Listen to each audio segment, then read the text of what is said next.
দেখুন এই বোনটির চোখে কেন পানি, কি বা হয়েছিল এই বোনটির সাথে। সম্পূর্ণ পুরো ভিডিওটি আপনারা দেখুন, জানতে পারবেন কেনই বা এই মহিলাটির সাথে এই ধরনের কাজ হয়েছে।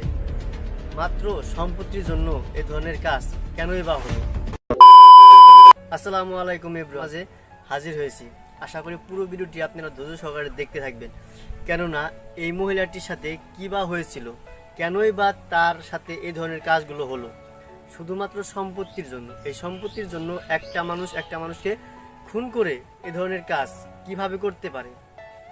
আসুন আমরা সকলে এগিয়ে আসি, যাতে করে এ ধরনের কাজগুলো না হয়। একটা বোনের তাকে স্বামী ছাড়া যাতে না থাকতে হয়, আর একটা মায়ের তার সন্তান ছাড়া যাতে না থাকতে হয়। যদি আপনি আমরা সকলে যদি এগিয়ে না আসি, তাহলে এ ধরনের ঘটনা প্রতিনিয়তই ঘটতে থাকবে। আমরা সকলে যদি এর প্রতিবাদ করি, আসলে এর থেকে একটু হলেও মুক্তি পাওয়া যাবে। তাই অনেক কথা বলে ফেলেছি, এখন আমি আপনাদেরকে সেই ভিডিও ফুটেজটি দেখাবো। আমাকে ভালোবেসে যারা এই চ্যানেলটিকে সাবস্ক্রাইব করেছেন তাদেরকে জানাই অসংখ্য ধন্যবাদ। এখন পর্যন্ত যারা এই চ্যানেলটিকে সাবস্ক্রাইব করেননি, কষ্ট করে সাবস্ক্রাইব করে দিন, যাতে নতুন নতুন update latest new video upload করার সাথে সাথে আপনারা নোটিফিকেশন আকারে পেয়ে যান।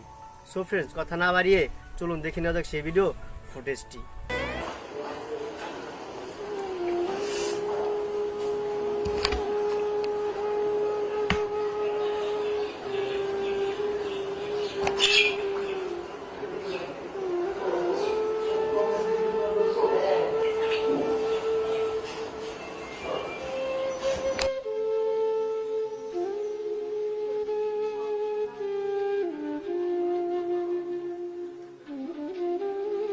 আমি সঠিকভাবে ভালোভাবে চলাফেরা করতে পারি না, আতঙ্কে থাকি যে কখন কি হয়। আবার আম্মুর উপর হুমকি দিয়েছে। তো এখন কেসটা তুলতে হলে যদি আমার বা আমার বোনের, আমি তো প্রাইভেট থাকে, কোচিং থাকে, এগুলো যদি করতে যাই, আমি তো সবসময় আম্মুরে নিয়ে যেতে পারি না, আমার একা একা যাইতে হয়। আমার তো কোনো নিরাপত্তা নেই। যদি আমার আটকে আমার আম্মুরে বলে যে হলো কেসটা তোর, নাহলে তোর মেয়েরা শেষ করবো, আমার আম্মু তো তখন তোলা রাখবে।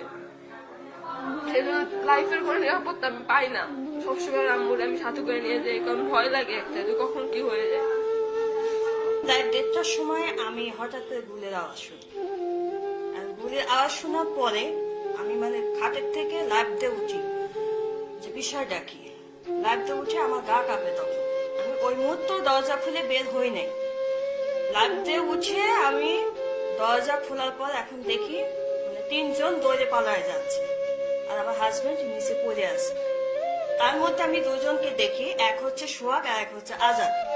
এই 2 জনকে আমি সরাসরি দেখি। আর রাজু আর একজন, এখন শুনি যে রুবেল নামে একজন আছে, ওদেরকে আমি দেখিনি। এখন আমি তখন চিৎকার দিয়ে উঠি, আমার হাজবেন্ড অলরেডি স্পটেড ডেড। আমি ওকে জড়াই দিয়ে চিৎকার দিই। তখন আমার পাশে, আমার বাড়ির পাশে আমার ননদের বাসা আছে, ওরা দৌড়ায় আসে, গ্রামের সবাই দৌড়ায় আসে। আসার পর ওকে হাসপাতালে নেওয়া হয়, কিন্তু অলরেডি ওখানে স্পটে ডেট হয়ে গেছে। এরপরে ধরেন এই কেসটা আমার শাশুড়ি বাদী ছিল। আমার শাশুড়ি মারা যায়। মারা যাওয়ার পরে আমি বাদী হই। এখন বর্তমানে কেস এতদিন আমি চালাইছি, চালানোর পরে এখন ওখানে আমি একটা বারো করেছিল বাবা মারা যাওয়ার পরে, যে আমার মেয়ে দুটো নিয়ে আমাকে তো সিকিউরিটির মধ্যে থাকতে হবে। আমার আগের বাসাটা খুবই খারাপ ছিল। এই চিন্তা ভাবনা করে আমি বাড়ি খাওয়ার পরে আমাকে বিভিন্ন ভাবে হুমকি, আমার জমি জমা, আমার গাছ গাছালি, এগুলা কোনোটাতে আমি হাত দিতে পারি না। আমি হাত দিতে গেলে আমাকে বাধার সৃষ্টি করে। এমনকি একদিন তো রড নিয়ে আমাকে মারতে আসছিল। এবং আমার বাসায় ওই সোহাগ, সোহাগের কাজ করে, ভাসুরের ছেলে, ও আমাকে মারতে আসে এবং বলে যে এই জমি জমা সব হচ্ছে আমার। এই জমি জমার জন্য আমি আপন চাচাকে হত্যা করেছি, অতএব এই জমি আমাকে খাইতেই হবে যেভাবে হোক। একটাকে শেষ করেছি, বকে একটাকে শেষ করেছি, তোকেও শেষ করবো, তুই এই জমি সীমানায় এসে দেখিস। এভাবে বিভিন্ন ভাবে গালিগালাজ, আমার মেয়েদের পর্যন্ত পিছনে লোক লাগাই দিল।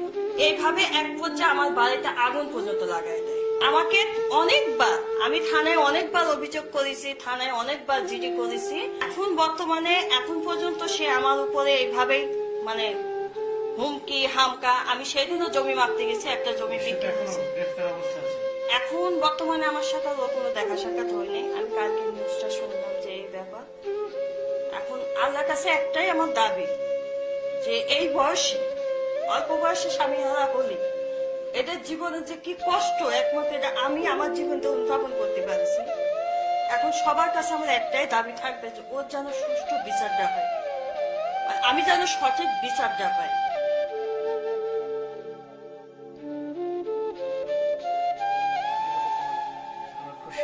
আমি আমার বাবার একদম সুষ্ঠু বিচার চাই।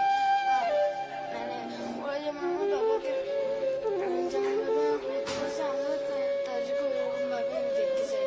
তাদের আমি একটু সুষ্ঠু বিচার দেখতে চাই।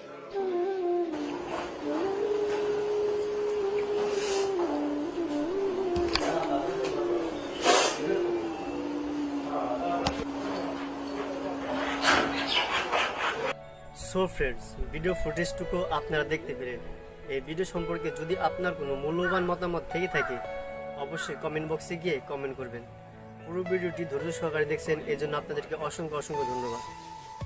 পরবর্তী update, latest new trending video সবার আগে পেতে এখনই চ্যানেলটিকে সাবস্ক্রাইব করে পাশে থাকা নোটিফিকেশনটি অন করে দিন, যাতে নিউ নিউ ভিডিও আপলোড করার সাথে সাথে আপনারা নোটিফিকেশন আকারে পেয়ে যান। যাই হোক, সকলে ভালো থাকবেন, সুস্থ থাকবেন। Bye bye, tata, see you next video, love you all.